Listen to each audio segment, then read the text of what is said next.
Assalamualaikum warahmatullahi taala wabarakatuh. Alhamdulillah nahmaduhu wa nasta'inihi wa nastaghfiruh wa na'udzu billahi min shururi anfusina wa min sayyiati a'malina. Man yahdihillahu fala mudilla lahu wa man yudlil fala hadiya lahu. Asyhadu an la ilaha illallah wahdahu la syarika lahu wa asyhadu anna Muhammadan 'abduhu wa rasuluh. ففهمناها سليمان وكلا آتينا حكما وعلما سخرنا مع دول الجبال يسبحن وخلقنا فاعلين يا حي يا قيوم يا رب موسى وهارون يا رب إبراهيم يا محمد صلى الله عليه أجمعين. اللهم ارزقنا فهم الحكمة والعقل وفضل منطق الفاهمين. اللهم افتح علينا فتوح العارفين وارزقنا فهم النبيين والعلماء العاملين وحفظ المرسلين وإمام المتقي برحمتك يا أرحم الراحمين. Alhamdulillah, syukur kepada Allah Subhanahu wa taala, rahmatnya dengan nikmatnya kita dapat duduk dalam ketaatan Allah Subhanahu wa taala. Kemudian Allah Subhanahu wa taala sentiasa merahmati kita dan memberi kebaikan di dunia dan akhirat dan mendapat sentiasa di dalam bimbingan Allah Subhanahu wa taala. Pada pagi ini kita sambung lagi kitab kita ini. Qala al-muallif rahimahullahu ta'ala wa nafa'ana bi'ulumihi wa 'ulumina fid darain amin ya rabbal alamin.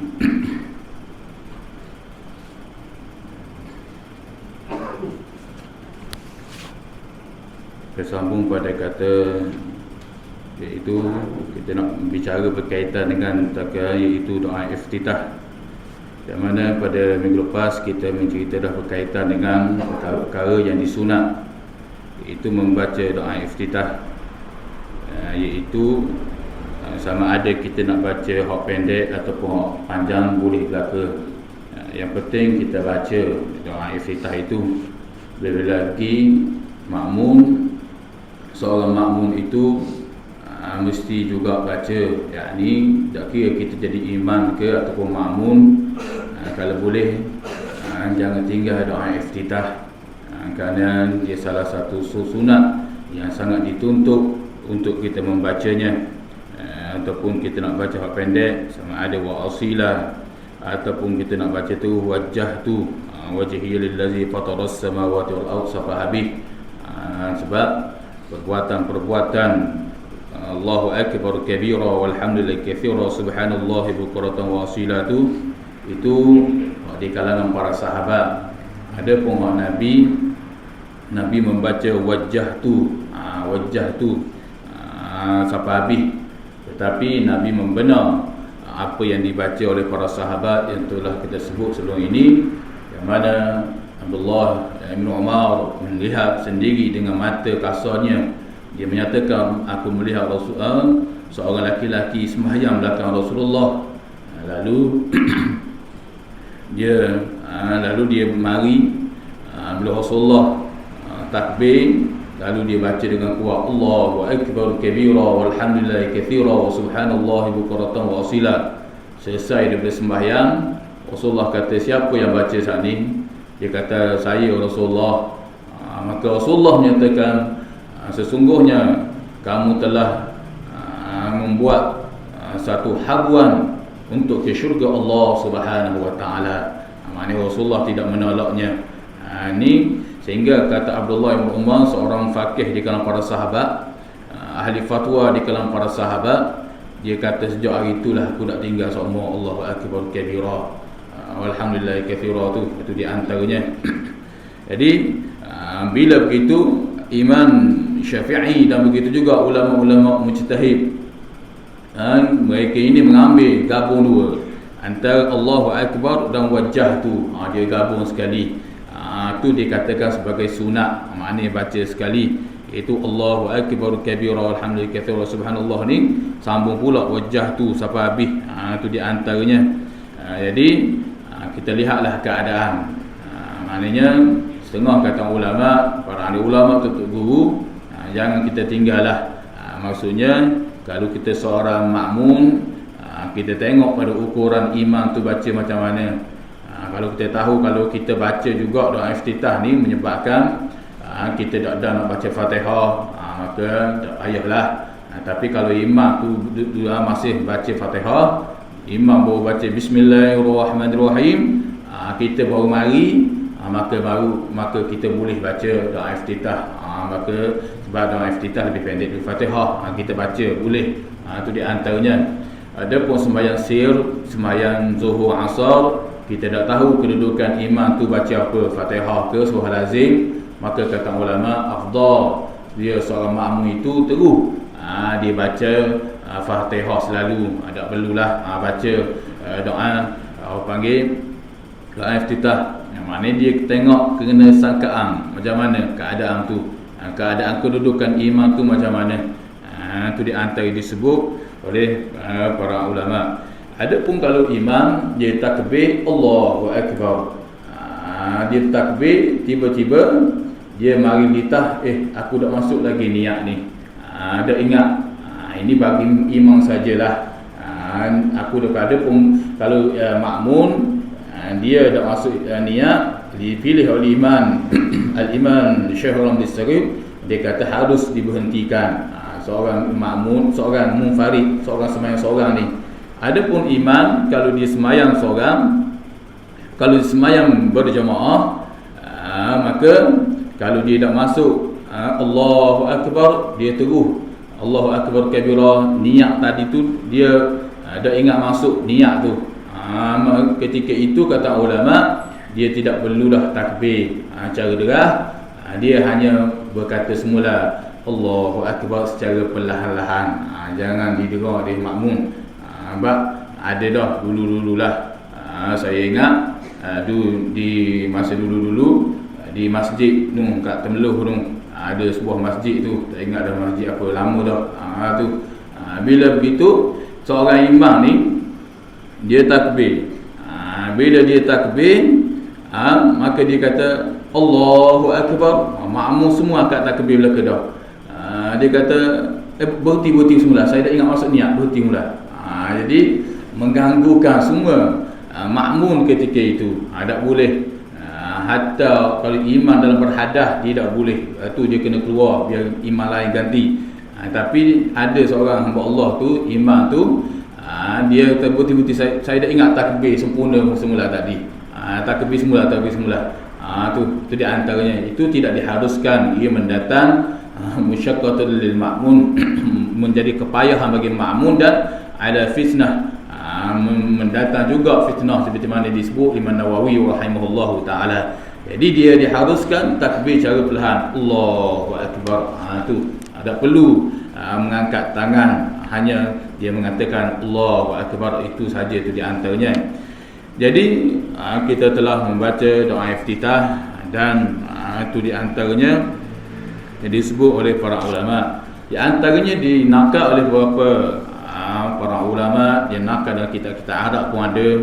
Dalam kitab Jawi ni dia hanya nakal begitu saja, tetapi dalam kitab-kitab Arab banyak perbahasan dia. Panggil kalau mengaji kitab Jawi ni, barat kita tanam pokok pisang, tanam pokok lada, apa lagi, itu dapat hasil cepat. Kalau mengaji kitab Jawi. Adapun kitab Arab ni, barat kita tanam pokok durian, pokok rambutan, jadi makan masa sikit. Itu di antaranya. Maknanya dua-dua kita kena mempelajarinya. Tetapi untuk nak beramal, untuk nak cepat mendapat kefahaman ilmu itu, ialah kitab Jawi. Itu di antaranya. Tetapi ke mana-mana pun dia kena lihat pada kitab Arab. Kadang-kadang Jawi ini ada jatuh salah silap kalimah dia. Tetapi untuk mendapat ilmu secara cepat, seperti pokok iaitu pisang, iaitu kitab Jawi, itu yang disebut oleh para ulama. Sebab itulah ulama-ulama Nusantara kita kebanyakan dia buat kitab Turab, kitab Jawi, begini. Itu di antaranya. Dan masa yang sama, mereka faqih dalam kitab Arab.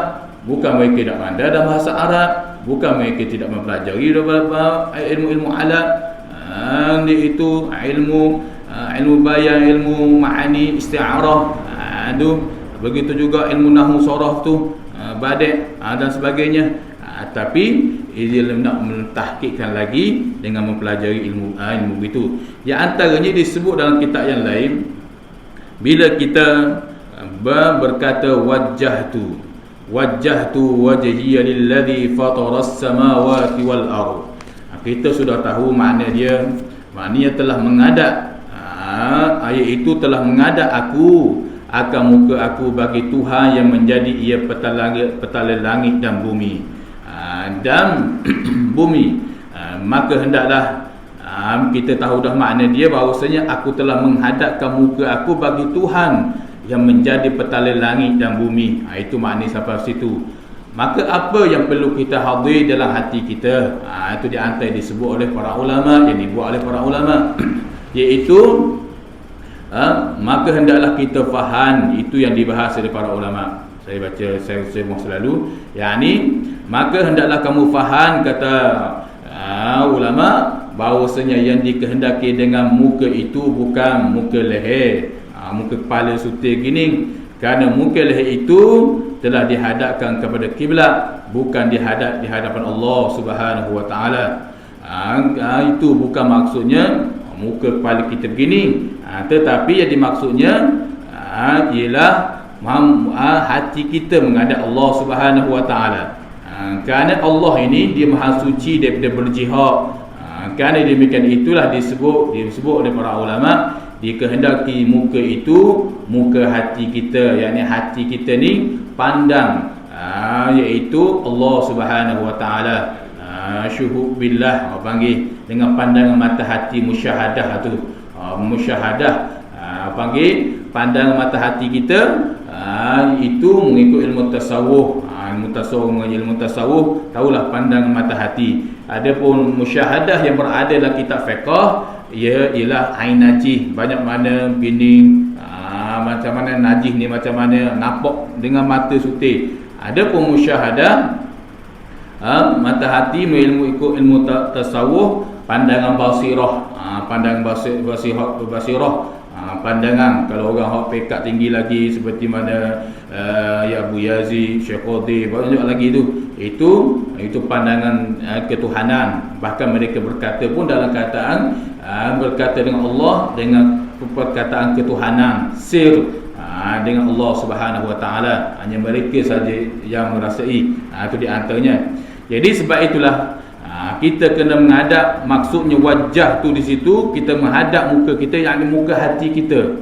Maknanya muka hati kita ketika kita sebut wajah tu wajhiya lilladzi, wajah tu kita mesti hadirkan hati kita kepada Allah Subhanahu wa taala. Bukan kita hadap muka kita hak zahir ni, hak tu jelas dah. Hak tu semua orang boleh buat. Tetapi maksud wajah tu di situ kita menghadap muka hati kita, itu supaya tidak lalai daripada Allah Subhanahu wa taala. Iaitu panggil yang demikian itulah kita hadir Tuhan, hati kita kepada Tuhan. Tuhan mana? Fataras samawati wal ardh, yang menciptakan, yang menjadikan petala langit dan bumi ni. Hebat. Biar begitu. Maknanya mari soal dunia, mari perkara-perkara sibuk, perkara lain kita tepi, belajar tepi. Itu di antaranya. Maksudnya kita lebih tupu. Itu maksudnya wajah tu. Dan satu lagi di antara lagi kita sebut hanifan muslimah. Artinya apa? Yakni hal keadaan aku cenderung aku kepada kebenaran, lagi pula aku beragama dengan agama Islam. Hanifan ini maknanya aku cenderung hatiku ni kepada kebenaran, aku sentiasa nak kebenaran. Itu makna dia.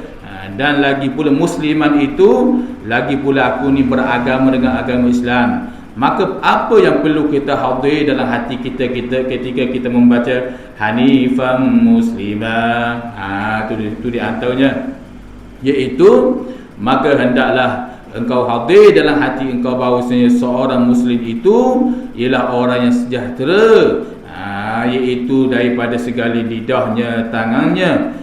Maka hendaklah engkau perhatikan adakah lidah engkau dan perbuatan engkau tidak menyakiti manusia.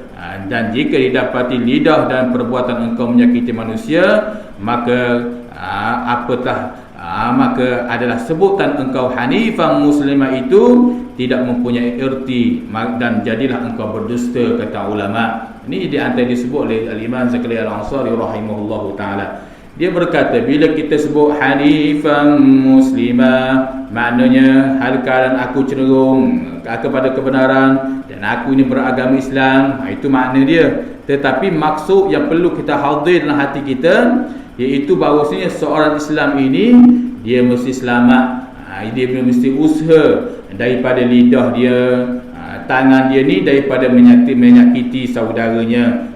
Dia mesti hati-hati dengan perkataan dia, perbuatan dia ni daripada menyakiti saudara dia. Maka hendaklah engkau perhatikan, adakah lidah engkau dengan perbuatan engkau tidak menyakiti manusia, itu di antaranya. Maknanya kata ulama, kita perhati, kita duk sebut hanifah muslimah, adakah perbuatan lidah kita ni menyakiti kedak manusia ni? Itu di antaranya. Jika kita didapati lidah engkau tidak menyakiti manusia, maka perkataan hanifah muslimah itu benar sama sekali apa yang kau sebut. Tetapi kalau engkau menyakiti manusia dengan perbuatan lidahmu, kata ulama, apa gunanya kamu sebut hanifah muslimah? Yakni aku cenderung kepada kebenaran, padahal kamu menyakiti saudara kamu, itu di antaranya. Qala al-musannif rahimahullahu ta'ala wa nafa'ana bi'ulumihi wa 'ulumina fid darain amin ya rabbal alamin. Bila kita baca hanifah muslimah wa ma ana minal musyrikin, itu di antaranya, bila kita membaca hanifah muslimah itu, maka kita mesti hadir bahawasanya kita jaga perbuatan dan percakapan kita, itu di antaranya. Maka hendaklah engkau berusaha pisah, iaitu supaya lidah kamu dan perbuatan engkau ni tidak menyalahi sebutan engkau itu. Itu di antaranya. Bila engkau menyalahi sebutan engkau itu, maka apa guna engkau menyebut hanifah muslimah? Itu di antaranya. Dan apabila engkau berkata wa ma ana minal musyrikin, bila kita sebut wa ma ana minal musyrikin ni, bila begitu maksudnya tidaklah aku setengah daripada golongan orang-orang yang menyekutukan Tuhan. Maksudnya wa ma ana minal musyrikin itu maksudnya aku bukan termasuk golongan orang-orang yang menyekutukan Allah Subhanahu wa taala. Itu maksudnya. Jadi kita sudah tahu maknanya begitu. Bila begitu, maka hendaklah engkau menjauhi diri engkau daripada syirik jalil, dan seperti menyembah berhala, sujud pada makhluk, dan syirik khafi, seperti engkau bersembahyang kerana berkehendak akan kepujian orang, maka hendaklah engkau berperasaan malu jika tidak dapat engkau membersihkan daripada syurga, daripada syirik itu di antaranya. Jadi bila kita sebut wa ma ana minal musyrikin, tidak aku setengah daripada golongan orang-orang musyrik, sebab kita menyatakan pada lidah kita, aku tidak termasuk di golongan musyrik, golongan orang-orang yang menyekutukan Allah Subhanahu wa taala. Maka hendaklah engkau, bila kita sebut begitu, maka mesti kita hadir dalam hati kita bahawasanya engkau hendaklah engkau menjauhi diri daripada perbuatan syirik jalil dan syirik khafi. Syirik jalil ni orang panggil syirik yang semua manusia tahu belaka, menyembah berhala, jelas jalil zahir, maknanya jelas kamu syirik. Tetapi syirik khafi inilah yang Rasulullah menyatakan seperti langkahan semut yang hitam yang kecil, kata Rasulullah. Ramai orang tak tahu, minta dengan pertolongan makhluk-makhluk, minta orang panggil bersyirik dengan Allah, berkaitan dengan makhluk-makhluk jin dan sebagainya. Ini semua syirik dengan Allah Subhanahu wa taala. Hak tu satu hal. Yang kedua di antaranya syirik khafi, mereka membuat mari dengan perbuatan riak. Jadi macam mana kata ulama kita menyebut wa ma ana minal musyrikin? Kita menyebut bukan aku di kalangan golongan orang-orang musyrikin, tetapi perbuatan kita itu buat perbuatan syirik, mana riak, riak kepada manusia supaya manusia tengok bagus, bahasa ujub ni panggil syirik khafi. Maka macam mana perbuatan kamu, kata ulama, Itu di antaranya. Dan apabila engkau berkata inna salati wa nusuki wa mahyaya wa mamati lillahi rabbil alamin, artinya sesungguhnya sembahyang aku ini dan ibadah aku ini, hidup aku, mati aku sekaliannya bagi Allah Subhanahu wa taala. Itu maknanya. Bila begitu kita tahu dah makna dia, maka kita cuba usaha sedikit sebanyak. Apa yang perlu kita faham ialah dalam hati dan hati kita, maka hendaklah engkau tahu bahawasanya perkataan ini yang kita duk buat ni sebagai pengakuan, segala gerak kita, gerak diri kita, maka segala amal ibadah engkau, segala bentuk amal ibadah kita ni dan hidup kita ni, hidup dan mati engkau, sekalian itu engkau serah kepada Allah Subhanahu wa taala. Dan hendaklah engkau malu jika didapati sesuatu daripada perkara yang tersebut itu menyalahi akan perbuatan yang menyuruh oleh Allah Subhanahu wa taala. Jadi kita serah hakikat kehidupan kita ni dengan Allah Subhanahu wa taala. Kita sebut dah inna salati wa nusuki, maka dengan percakapan kita, lisan kita itu, kita tahu dah makna bahawa saya sembahyang aku, maka hidup aku ni, mati aku untuk Allah. Maka kita hadir dalam hati kita, kita serah pada Allah Subhanahu wa taala. Bentuk apa sekalipun, ujian ke, dengan banyak-banyak lagi perkara-perkara yang tidak sepatutnya berlaku, maka kita serah pada Allah. Maka itu yang dikatakan betul apa yang kita dakwa dengan lidah kita tu, inna salati itu di antaranya. Dan akhir sekali apabila kita sebut iaitu la syarika lahu wa bidzalika umirtu wa ana minal muslimin, artinya adalah yang mengetahui bagi Allah itu, dan dengan yang demikian itu disuruh akan daku, dan aku setengah daripada golongan-golongan orang-orang Islam. Itu makna dia, la syarika lahu wa bidzalika umirtu wa ana minal muslimin. Tiada ada yang mengetahui, tidak ada yang menyekutukan bagi Allah. Kita tahu dah tidak ada yang sekutu bagi Allah. Bahkan Rasulullah ajar kepada kita, banyak kita sebut, iaitu Allahu Rabbuna la syarikalah tu. Itu di antaranya, Allah Tuhan kami, tidak ada sesuatu yang mensyirikkan Allah, dah kira di kalangan manusia, jin, iblis dan sebagainya. Lebih lagi manusia dan jin itu, supaya mereka ni beribadah pada Allah. Supaya mereka ni kembali kepada Allah dengan kebenaran. Itu di antaranya. Bila begitu, kita tahu dah bahawasanya tidak menyekutu bagi Allah, dan demikian itu disuruh akan dikau, dan aku setengah daripada golongan orang Islam ni. Maka apa yang perlu kita hadir dalam hati kita ketika kita menyebut perkataan itu, lafaz itu, maka hendaklah engkau menjauhi daripada segala syirik. Tadi syirik dah, wa ma'ana min syirki tu.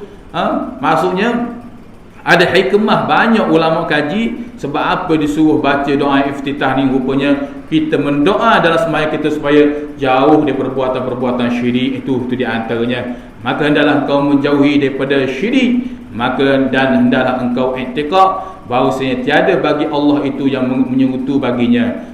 Bila kita sembahyang, kita mesti i'tiqad dalam hati kita bahawasanya kita nak jauh daripada perbuatan-perbuatan syirik ni, dan kita i'tiqad dalam hati kita bahawasanya tidak ada sesuatu yang menyekutukan bagi Allah Subhanahu wa taala. Maka hendaklah engkau melakukan segala perbuatan itu. Jika engkau tidak ikut, tidak hadir seperti begitu, lalu engkau melanggaui atau engkau iaitu langgar apa yang lafaz yang engkau sebut itu, maka itu bertentangan dengan undang-undang peraturan adalah ibadah kepada Allah Subhanahu wa taala. Wa ma ana minal muslimin, dan aku ni di kalangan golongan orang-orang Islam. Maka kita perlu hadir dalam hati kita, yakni aku nak ikut segala perundang-undang Islam yang diberi oleh Allah Subhanahu wa taala. Itu di antaranya. Itu salah satunya yang dibahaskan oleh ulama ketika kita sebut Allahu akbar kabira. Itu di antaranya. Itu di antara disebutnya. Jadi sekurangnya kita hadir begitu. Ataupun kalau kita tidak ingat apa yang disebut oleh para ulama dalam kitab tadi itu, kita boleh hadir dengan makna pun memadai dah, panggil tadabbur dengan ayat tu dah memadai dah perkara itu. Qala musannifu rahimahullahu ta'ala, kemudian baca olehmu a'udzubillahi minasyaitonirrajim, bismillahirrahmanirrahim, alhamdulillahirabbil alamin hingga akhirnya. Dan hendaklah engkau yang ringkan akan baca jika engkau sembahyang seorang diri atau iman 2 rakaat fardu subuh. Maknanya nyaring di sini disunat setelah kita baca, kemudian kita baca Fatihah pula. Bila begitu maka hendaklah kita baca dengan jaring sedikit kalau kita sembahyang seorang diri. Maksudnya jangan kuat sangat, bukan kita baca seperti imam tu, tapi kita baca hanya sekadar terdengar pada telinga kita dah memadai idah, atau imam pada rakaat subuh, fardu subuh dah memadai idah ni, dan 2 rakaat yang pertama fardul maghrib dan 2 rakaat yang pertama fardul isya. Melainkan jikalau ada engkau makmum, maka iaitu sunat diperlahankan sekira-kira didengar telinga dirimu. Itu ada pun bagi makmum hanya didengar pada telinga, itulah yang muktamad. Walaupun ada perbahasan kata baca sekadar begini, tapi yang muktamad seperti mana dalam kitab Buyatul Tulab pun ada sebut dia, iaitu memadai idah. Hak mana kita baca di tempat yang sunyi, seperti kita bangun malam kita baca dalam bilik yang sunyi itu, maka kita pasti dengar bacaan kita. Maka bacaan begitulah kita mari pada tempat sembahyang. Jangan kita iktibar pada bacaan telinga-telinga ni pada kita duduk tepi jalan kan. Kalau kita baca cara bismillahirrahmanirrahim, kita tak akan dengar. Sebab lori lalu ni tu kalau mesti kita akan baca kuat lagi bismillahirrahmanirrahim. So dengar pada telinga ni, maka dia tidak diiktibar dengan kesibukan, tetapi diiktibar pada ketika kita membaca pada waktu malam. Kita bangun waktu malam, contohnya misal kata Allahu akbar, bismillahirrahmanirrahim, kita baca bismillahirrahmanirrahim, kita dengar dah bab sunyi, tak ada gangguan. Maka ketika itulah bagi makmum afdal dia hadir sembahyang secara berjemaah. Begitulah, bimbang takut ganggu orang. Itu di antaranya. Adapun yang dibahaskan oleh Imam Auza'i dan ulama-ulama lain, jika perbuatan dia itu, bacaan dia itu tidak boleh, maknanya kalau dia baca jadi musyaqqah, jadi payah pula, dia pun kena baca juga bismillahirrahmanirrahim, dah memadai idah. Maka kata ulama tidak menjadi masalah. Dia nak sembahyang berjemaah sangat ni, tapi dia tak boleh kena baca kuat agak sikit je, bukan kuat sangat, tapi dengarlah sikit makmum hak sebelah ni. Maka kata ulama diharuskan, boleh.